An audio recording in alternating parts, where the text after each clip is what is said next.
We all are proud to be Indians. मगर क्या आपको पता है कि इंडिया यानी हमारे देश को ये नाम कहां से मिला? हमको ये भी पता है कि इंडिया को बहुत सारे नामों से बुलाया जाता है, जैसे भारत, भारतवर्ष, हिंदुस्तान।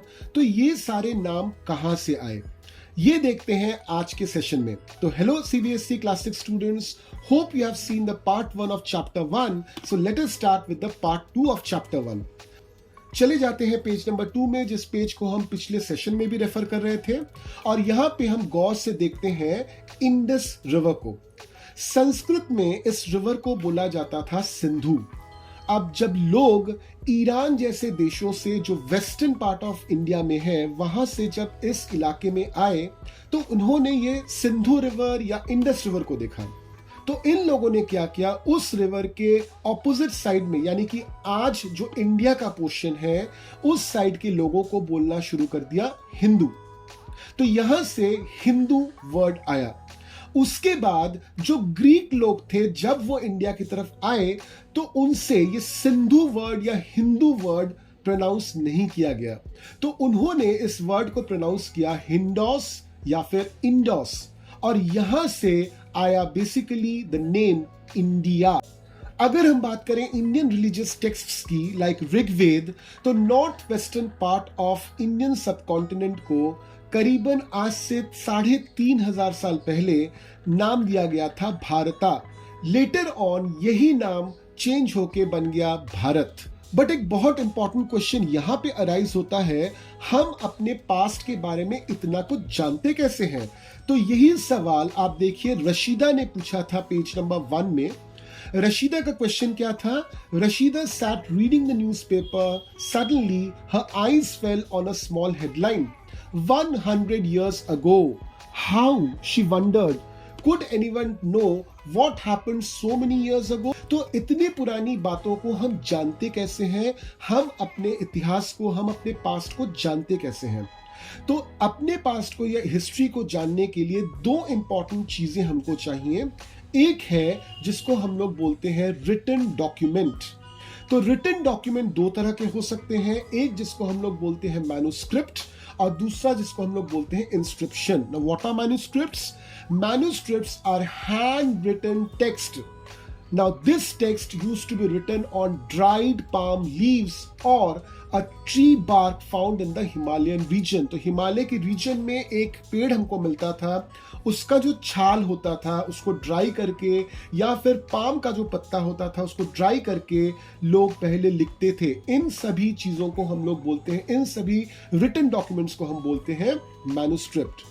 मेजॉरिटी ऑफ जो मैन्युस्क्रिप्ट हमको आज तक मिले हैं वो या तो संस्कृत में लिखे गए हैं या फिर तमिल में लिखे गए हैं। कुछ मैन्युस्क्रिप्ट्स हमको मिले हैं जो एक दूसरे लैंग्वेज में लिखे गए हैं, जिसका नाम है प्राकृत, मगर इसका यूसेज थोड़ा सा कम था। तो ये माना जाता है कि उस जमाने में प्राकृत जो है वो कॉमन लोग बोलते थे।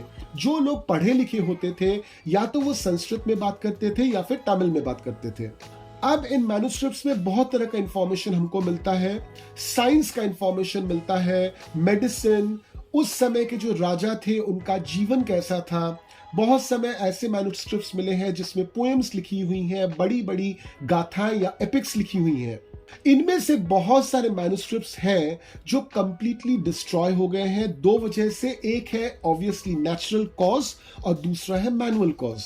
जो मैन्युस्क्रिप्ट्स आज भी बच गए हैं उनको बहुत ही ध्यान से कंजर्व किया जाता है। ये मैन्युस्क्रिप्ट्स जो पहले लिखे जाते थे, इनको generally for the purpose of safety temple या फिर उस समय के मोनेस्ट्रीज में रखा जाता था, क्योंकि जनरली जब एक राज्य पे, जब दूसरे राज्य का राजा या फिर कोई बाहरी इन्वेडर जब अटैक करता था, तो ये टेम्पल और मोनेस्ट्रीज जो है सबसे आखिर में जाके अटैक होती थी।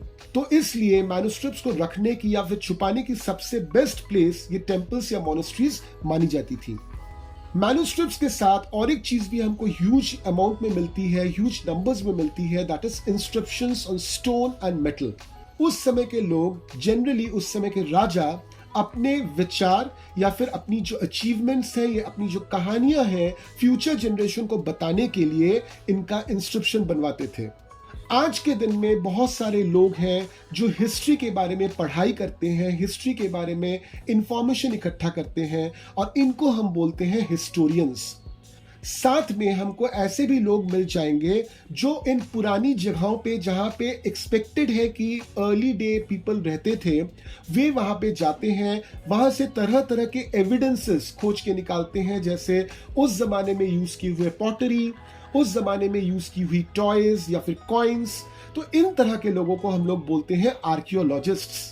आर्कियोलॉजिस्ट्स जो हैं ये जनरली पुरानी बिल्डिंग्स की और पुरानी स्ट्रक्चर्स की स्टडी करते हैं जो उस जमाने में बनाई गई होंगी। आर्कियोलॉजिस्ट्स के लिए बहुत इंपॉर्टेंट है animal remains like bones and skeletons, क्योंकि इन बोन्स एंड स्केलेटन्स पे एक साइंटिफिक प्रोसेस हम कर सकते हैं जिसका नाम है कार्बन डेटिंग, और जिसको करने से उस एनिमल रिमेन का अप्रोक्सीमेट एज हमको पता चल जाता है। आर्कियोलॉजिस्ट्स प्रूफ इकट्ठा करते हैं और हिस्टोरियंस इन प्रूफ्स को स्टडी करके उस समय के इवेंट्स के चेन को बनाते हैं। हिस्टोरियंस हमको बताते हैं कि उस समय के लोगों का जीवन कैसा था, उनकी सोसाइटी कैसी थी, उनको साइंस, आर्ट, म्यूजिक एक्सेट्रा के बारे में कितना पता था। हिस्टोरियंस ने हमें बताया है कि अर्ली ह्यूमंस की लाइफ और आज की हमारी लाइफ में एक सिमिलैरिटी बहुत स्ट्राइकिंग है। आज की जिंदगी में हम सोसाइटी में रहने के लिए तरह तरह के काम करते हैं, ठीक उसी तरह से अर्ली पीपल भी अपने सोसाइटी में रहने के लिए डिफरेंट काम करते थे। आज हिस्ट्री और आर्कियोलॉजी दोनों ही बहुत डेवलप कर चुकी है, मगर huge part of the early history आज तक भी हमारे पास अननोन है। पूरे हिस्ट्री को हमने टाइम लाइन में डिवाइड किया है, और टाइम लाइन में डिवाइड करने के लिए हमने स्टार्टिंग पॉइंट माना है जीसस क्राइस्ट के बर्थ को। तो आज हम लिव कर रहे हैं इन द ईयर 2023। इसका मतलब आज से 2023 इयर्स पहले जीसस क्राइस्ट का बर्थ हुआ था। जीसस क्राइस्ट के बाद का जो टाइम है उसको हम लोग बोलते हैं with the year followed by CE. CE stands for current era. और जीसस क्राइस्ट के बर्थ के पहले जो टाइम है उसको हम लोग बोलते हैं year followed by BCE. BCE stands for before common era. तो इससे खत्म होता है हमारा चैप्टर 1। इस चैप्टर 1 के सेशन नंबर 1 और सेशन नंबर 2 के जरिए हमने सीखा कि किस तरह से हम अर्ली ह्यूमंस के लाइफ के बारे में आज धीरे धीरे जानने की कोशिश कर रहे हैं। हम ये नहीं कहेंगे कि हम पूरा जान चुके हैं, बहुत क्वेश्चन अभी भी जानना बाकी है, मगर at least tip of the iceberg या थोड़ा सा इंफॉर्मेशन तो हम जान ही चुके हैं। And for that we have to thank our archaeologists and historians. तो अब मिलेंगे हम अगले सेशन में जिसमें हम डिस्कस करेंगे चैप्टर 1 के क्वेश्चन आंसर्स को। हमारा अगला वीडियो होगा पार्ट 3 ऑफ चैप्टर 1, जिसके लिए आपको थोड़ा सा इंतजार करना पड़ेगा। Till then keep learning.